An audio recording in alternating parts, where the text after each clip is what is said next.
ಎಲ್ಲರಿಗೂ ಜಾಮದಾರ್ ಕೋಚಿಂಗ್ ಸೆಂಟರ್ಗೆ ಸ್ವಾಗತ. ಈಗ ನಾವು PC, PSI, SDA, FDA, TET all competitive ಎಕ್ಸಾಮ್ಸ್ಗಾಗಿ ಈಗ ನಾವು ಇತಿಹಾಸದ ಬಗ್ಗೆ ಅಧ್ಯಯನ ಮಾಡೋಣ. ಇತಿಹಾಸದಲ್ಲಿ ಮೊದಲನೇದಾಗಿ ಮೌರ್ಯರು ಬರುತ್ತಾರೆ. ಮೌರ್ಯ ಸಾಮ್ರಾಜ್ಯವು 320ರಿಂದ 180ರವರೆಗೆ ಆಳ್ವಿಕೆ ಮಾಡ್ತಾರೆ. 320ರಿಂದ 180ನೇ ಇಸ್ವಿವರೆಗೆ ಆಳ್ವಿಕೆಯನ್ನು ಮಾಡ್ತಾರೆ. ಮೌರ್ಯ ಸಾಮ್ರಾಜ್ಯ ಸ್ಥಾಪಕ ಯಾರಪ್ಪ ಅಂತಂದರೆ ಚಂದ್ರಗುಪ್ತ ಮೌರ್ಯ ನೋಡ್ರಿ. ಚಂದ್ರಗುಪ್ತ ಮೌರ್ಯ. ಮೌರ್ಯ ಸಾಮ್ರಾಜ್ಯದ ಸ್ಥಾಪಕ ಯಾರಪ್ಪ ಅಂತಂದರೆ ಚಂದ್ರಗುಪ್ತ ಮೌರ್ಯ. ಈ ಚಂದ್ರಗುಪ್ತ ಮೌರ್ಯನು ಪಾಟಲಿಪುತ್ರವನ್ನು ರಾಜಧಾನಿಯನ್ನಾಗಿ ಮಾಡ್ಕೊಂಡಿರ್ತಾನೆ. ಪಾಟಲಿಪುತ್ರವನ್ನು ರಾಜಧಾನಿಯನ್ನಾಗಿ ಮಾಡಿಕೊಂಡಿರ್ತಾನೆ. ರಾಜಧಾನಿಯಾಗಿ ಮಾಡಿಕೊಂಡು ಇವರ ಲಾಂಛನ ಧರ್ಮಚಕ್ರವಾಗಿರುತ್ತದೆ. ಚಂದ್ರಗುಪ್ತ ಮೌರ್ಯ ಧರ್ಮಚಕ್ರವನ್ನು ತಮ್ಮ ರಾಜ್ಯದ ರಾಜ ಲಾಂಛನವನ್ನಾಗಿ ಮಾಡಿಕೊಂಡು ಆಳ್ವಿಕೆಯನ್ನು ನಡೆಸ್ತಿರ್ತಾನೆ. ಇವರಿಗೆ ರಾಯಭಾರಿ ಯಾರಪ್ಪ ಅಂತಂದರೆ ಚಂದ್ರಗುಪ್ತ ಮೌರ್ಯನ ಆಸ್ಥಾನಕ್ಕೆ ಮೌರ್ಯ ಸಾಮ್ರಾಜ್ಯಕ್ಕೆ ಭೇಟಿ ಕೊಟ್ಟ ರಾಯಭಾರಿ ಯಾರಪ್ಪ ಅಂತಂದರೆ ರಾಯಭಾರಿ ಮೆಗಾಸ್ತನೀಸ್ ನೋಡ್ರಿ. ಮೆಗಾಸ್ತನೀಸ್. ಈ ಮೆಗಾಸ್ತನೀಸನ್ನು ಯಾರು ಕಳಿಸಿರ್ತಾರಪ್ಪ ಅಂದ್ರೆ ಸೆಲ್ಯೂಕಸ್ ಕಳಿಸಿರ್ತಾನೆ. ಯಾರು ಕಳಿಸಿರ್ತಾರೆ? ಸೆಲ್ಯೂಕಸ್ ಕಳಿಸಿರುತ್ತಾನೆ. ಸೆಲ್ಯೂಕಸ್ನ ಆಸ್ಥಾನದಿಂದ ಈ ಮೆಗಾಸ್ತನೀಸ್ ಅನ್ನುವ ರಾಯಭಾರಿ ಚೀನಾದಿಂದ ಮೌರ್ಯ ಸಾಮ್ರಾಜ್ಯಕ್ಕೆ ಭೇಟಿ ಕೊಟ್ಟಿರುತ್ತಾನೆ. ಅದೇ ಥರನಾಗಿ ಇವರ ಮೌರ್ಯರ ಮೂಲ ಯಾವುದಪ್ಪ ಅಂತಂದರೆ ಮೌರ್ಯರ ಮೂಲ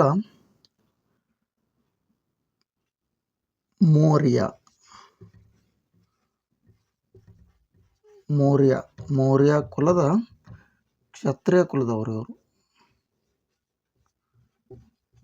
ಈ ಮೌರ್ಯ ಪದ ಅರ್ಥ ಏನಪ್ಪ ಅಂತಂದರೆ ನವಿಲುಗಳನ್ನು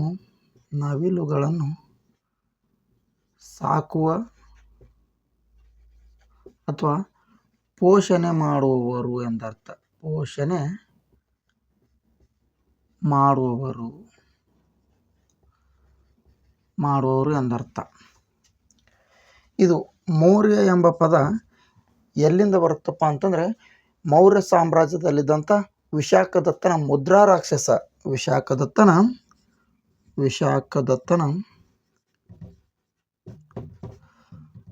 ಮುದ್ರಾ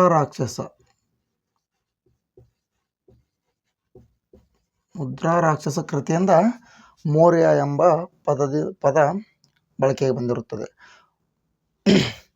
ಅದೇ ಥರನಾಗಿ ಮೌರ್ಯ ಸಾಮ್ರಾಜ್ಯದ ಈ ಚಂದ್ರಗುಪ್ತ ಮೌರ್ಯನ ಗುರು ಯಾರಾಗಿರ್ತಾರಪ್ಪ ಅಂತಂದರೆ ಚಾಣಕ್ಯ ನೋಡ್ರಿ. ಚಾಣಕ್ಯ. ಈ ಚಾಣಕ್ಯನ ಮತ್ತೊಂದು ಹೆಸರು ಏನಪ್ಪ ಅಂತಂದರೆ ಕೌಟಿಲ್ಯ ಅಂತ ಕರಿತಿರ್ತಾರೆ. ಮತ್ತು ವಿಷ್ಣುಗುಪ್ತ ಅಂತಲೂ ಕರೀತಾರೆ ನೋಡ್ರಿ. ವಿಷ್ಣುಗುಪ್ತ ಅಂತೇಳಿ ಕರೀತಾರೆ.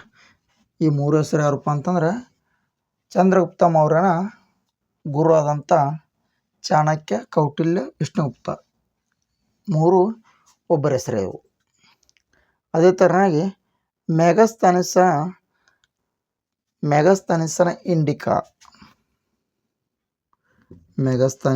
ಇವೇನು ರಾಯಭಾರಿ ಬಂದಿರ್ತಾನೆ, ನಾವು ಒಂದು ಪುಸ್ತಕವನ್ನು ಬರೀತಾನೆ. ಮೆಗಾಸ್ತನೀಸ್ ಅವನ ಪುಸ್ತಕ ಯಾವುದಪ್ಪ ಅಂದ್ರೆ ಇಂಡಿಕಾ ನೋಡ್ರಿ. ಇಂಡಿಕಾ ಎಂಬ ಪುಸ್ತಕವನ್ನು ಯಾರು ಬರೆದಿರ್ತಾರೆ? ಸೆಲ್ಯೂಕಸ್ ಚೀನಾದಿಂದ ಏನು ಕಳಿಸಿಕೊಟ್ಟಿರ್ತಾನಲ್ಲ ಅವನ ರಾಯಭಾರಿ, ಮೌರ್ಯ ಸಾಮ್ರಾಜ್ಯದ ರಾಯಭಾರಿ ಮೆಗಾಸ್ತನೀಸ್ ಯಾವುದು ಪುಸ್ತಕವನ್ನು ಬರೀತಾನಪ್ಪ ಅಂದರೆ ಇಂಡಿಕಾ ಎಂಬ ಗ್ರಂಥವನ್ನು ಬರೆದಿರುತ್ತಾನೆ.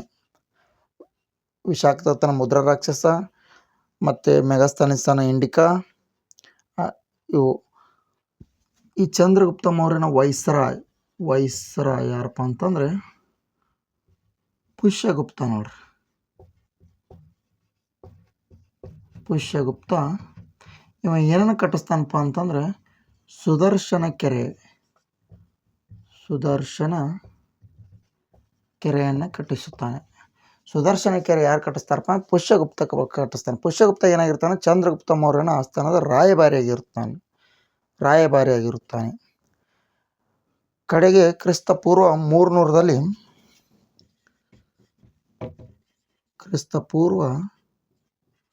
300ರಲ್ಲಿ ಚಂದ್ರಗುಪ್ತ ಮೌರ್ಯನು ಭದ್ರಬಾಹುವಿನೊಂದಿಗೆ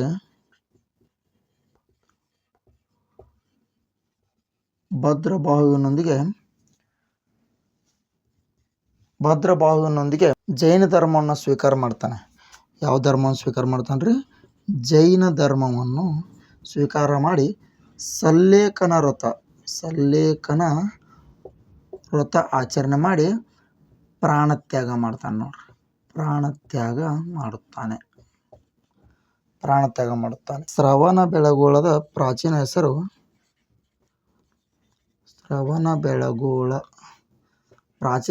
ಕಾತವಪುರಿ ನೋಡ್ರಿ. ಕಾತವಪುರಿ. ಈ ಕ್ವಶನ್ PC ಎಕ್ಸಾಮ್ಗೆ 3 ಸಾರಿಯಿಂದ 4 ಸಾರಿ ರಿಪೀಟೆಡ್ ಆಗಿದ್ದು ನೋಡ್ರಿ. ಕಾತವಪುರಿ. ಶ್ರವಣಬೆಳಗೊಳ ಚಂದ್ರಗಿರಿ ಬೆಟ್ಟದ ಮೇಲಿದೆ. ಚಂದ್ರಗಿರಿ ಬೆಟ್ಟದ ಮೇಲೆ ನೆಲೆ ಐತಿ ಇದಕ್ಕೆ. ಈ ಚಂದ್ರಗಿರಿ ಬೆಟ್ಟದಲ್ಲಿನ ಚಂದ್ರಗುಪ್ತ ಮೌರ್ಯನು ಸಲ್ಲೇಖನ ವ್ರತವನ್ನು ಆಚರಿಸಿ ಪ್ರಾಣತ್ಯಾಗವನ್ನು ಮಾಡುತ್ತಾನೆ. ಚಂದ್ರಗುಪ್ತ ಮೌರ್ಯನು ಚಂದ್ರಗುಪ್ತ ಬಸದಿಯನ್ನು ನಿರ್ಮಾಣ ಮಾಡುತ್ತಾನೆ. ಇಲ್ಲಿಗೆ ಮೌರ್ಯರಲ್ಲಿ ಚಂದ್ರಗುಪ್ತ ಮೌರ್ಯನ ಒಬ್ಬ ರಾಜನ ಬಗ್ಗೆ ತಿಳಿದುಕೊಂಡೆವು. ನಾಳೆ ಇದೇ ಟೈಮಿಗೆ ಸರಿಯಾಗಿ ಚಂದ್ರಗುಪ್ತನ ನಂತರ ಕ್ರಿಸ್ತ ಪೂರ್ವ 300ರಿಂದ 369ರವರೆಗೆ ಆಳಿದ ಅವನ ಮಗನಾದಂಥ ಬಿಂದುಸಾರನ ಬಗ್ಗೆ ನಾಳೆ ಅಧ್ಯಯನ ಮಾಡೋಣ. ಅಲ್ಲಿವರೆಗೂ ಎಲ್ಲರಿಗೂ ನಮಸ್ಕಾರಗಳು.